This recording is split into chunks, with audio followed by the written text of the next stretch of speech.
have just returned home after organizing your first Larp, and now you're wondering, what are you going to do next? The aftermath of a Larp can be a conflicting experience. You might be exhausted, but at the same time you are excited. You need some time to relax, right? What are your plans? See your family and friends, walk the dog, clean up in your cubicle, and find true love. But you have something, an idea has started to build. And now you just can't wait to work on the next big thing. What you need, what you desire, is another Larp! Because there's no way that's not gonna lead to a burnout. The job of the producer does not end when the Larp is over. There are still a few things that you need to tie up.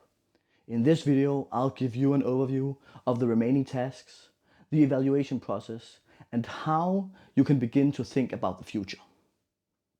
Props and scenography will need storage, especially if you want to use them again. After your first Larp, you will likely be able to keep them in a closet at home, or maybe you even have a basement where you can store them in. Later you might need to go out and hire a storage unit, but if you're lucky, you live close to a Larp association where you might be able to cut a deal. You should finalize and draw up the accounts of the event. Training your bookkeeping muscles early will serve you well in the long run, especially if you're ever going to organize a Larp through an association with a detailed accounting requirement. If you had photos taken at the Larp, it is the established practice to give the participants a chance to opt out of any published material, which is basically just done by pre-releasing the images to the players and ask if they want any photos of themselves deleted. Your team is the greatest source of evaluation. You will know what things worked out and what didn't according to your vision.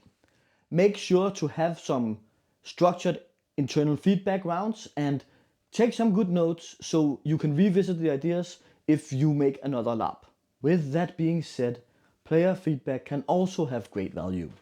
Structure your evaluation around the issues you are actually considering to change. If you're not willing to change the address, then you don't need to ask questions about the location of the venue. When I take feedback, I like to have checklist questions about what parts of my design the participants actually used. I also like to ask open questions about what they found meaningful and important.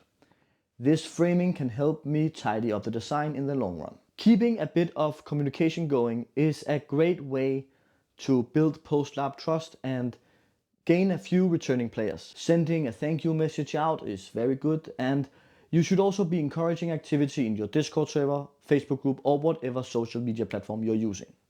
Think about what kind of initiatives you can start that are right for your Larp.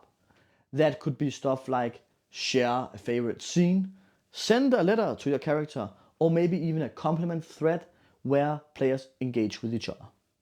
Honestly, that's it for this overview video. There is a lot more to be explored and explained about Larp production, but I hope that this mini-series can help you get started organizing your first Larp. Let's escalate.